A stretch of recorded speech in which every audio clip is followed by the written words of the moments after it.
the second fight could have gone either way, and you pulled it out, and you made it look, well, not easy, but you made it look like you knew you were doing. So we're happy with that. Yeah, it's my fighting style is never real pretty or technical, and sometimes you got to wear a little bit of damage if you're me to get through it. And Shmilino's a tough guy, very fast, young, advanced striker, but everybody's chin is the same if you hit him hard enough. So we tried to stay patient and make something happen. Southpaws are tough, had 2 of them tonight, but figured it out, and here we are, one fight away. And now Vinny's 4 for 4 with submissions and finishes in the first round, all throughout the season. Right. How do you prepare for something like that within 2.5 months? Well, you don't try and catch up to Vinny Magalhaes' grappling credentials in 2.5 months, right? You got to find a way to stay away from him, stay off of him, keep him off of you. I feel like that's, right? I mean, pretty simple game plan. Obviously, implementing that, he's done a great job of closing distance, pushing guys up against the cage. He pulled guard twice in high-level MMA type fights tonight. He's on a different level right now. Took a couple arms home with him, so he's super, super dangerous. But no one has tested his chin this season, right? Jamie Abdallah came close to hitting him with a straight in their first fight, but yeah, it's a tough puzzle to solve. We got, 100 days or so to try and figure it out. How did you feel after your first fight, physically and mentally? I actually, my coach told me, Jeremy Horn, who's been through a lot of these tournament-style formats in his early career, he said,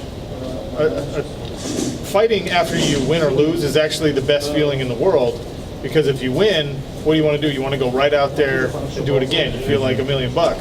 He says, and if you lose, you want to go right out there and do it again because you want to erase the bad taste in your mouth. And in this sport, you never get to do that. So he told me, look, just go back, sit down for, 5-10 minutes, let the first one sink in, then get ready to go again. It's exactly what we did. I got the best coach in the world walking me through these experiences. So physically and mentally, I felt great because he prepared me as much as I possibly could have been prepared beforehand. So how hard were those body shots that preceded your knockout win? There were some nasty body shots there. I think I have like permanent liver damage from Bozakit's spinning kick. I'm not joking. It's like I'm a little tender still. And I think, that played into it. But it was great. Again, Shmilino mixing it up like that tells you what kind of a advanced striker he is, because he was going to it early, hoping it probably would pay dividends later in the fight, working the body a little bit. So yeah, he caught me with a couple of them, but you got to be tough if you're going to win $1 million. You got to, bite down and grit through it, and we were able to do that tonight. Sean, there were a lot of great performances. Obviously, you mentioned Vinny's submissions, but I think a lot of people would say that your fight to make the finals stole the show. You're a commentator. What do you think you would have said if you were commentating your own fight? Well, I would have talked about how important the first round was, and the fact that Sean O'Connell is not winning this first round. Dan Spawn is a tall, long southpaw, and that's really hard to figure out if they have any speed at all. And he's very good at managing distance, and he's pretty quick. So I probably would have been critical of the slow plodding progress I was trying to make. But you can't count any fighter out at this level, right? In this format, knowing that you lost the first round, you're going to go out there and give it your all in the second. And I wanted to get the finish. I probably should not have gone down into his guard. Probably should have stayed on my feet and tried to put a little bit more horsepower on the ground and pound. But also, you got to secure position in that case. So, yeah, I probably would have been critical of the performance. But at the end of the day, results are all that matter. Win and advance. And we did that. You're always very lighthearted. You don't seem to get too serious. But you did have a bit of emotion. You know that you did just have a big accomplishment.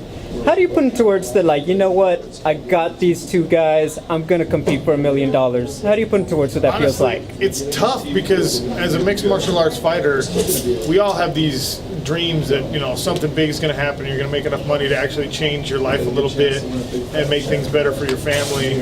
And the reality of mixed martial arts is most of us, even at the top level, you make it to the big show and you still don't get that life-changing money. $1 million is life-changing money. So it's still kind of sinking in that I have an opportunity for that. But look what's standing in my way. Right. Vinny Magalhaes, who's, he's got kids.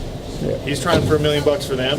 So I think that you're going to get the best out of 2 seasoned pros in Madison Square Garden, and hopefully it's the show that everyone wants.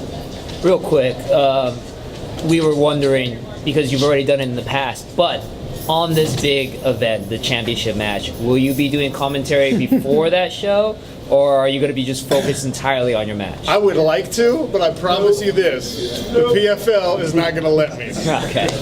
They have removed that. They have removed the possibility from the equation. I like being distracted before a fight, Like, I like to focus in. Tonight I was sitting back watching Oregon versus Washington Oh, there you in go. the locker room. Who was winning? Oregon ended up winning. Oh. It was tied when I Wow, finally they beat turned it Washington. off. Wow. And, I work for Sirius XM Radio on the Pac-12 channel, so There I you got to go. know what happened.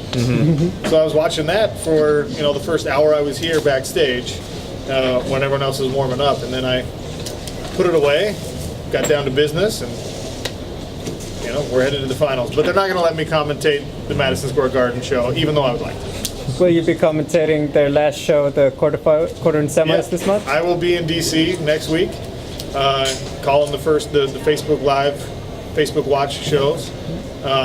Probably the first 4 fights again. Very much looking forward to that. The welterweights and the middleweights have been exciting this year. I think we're in for a couple surprises, hopefully some upsets like we saw tonight. And, the PFL, this playoff thing is for real, people. This is legit. Win in advance. It's about merit, not about popularity. It's the only organization doing it that way right now. Thanks, guys. Thanks, Sean. Thank you, Sean.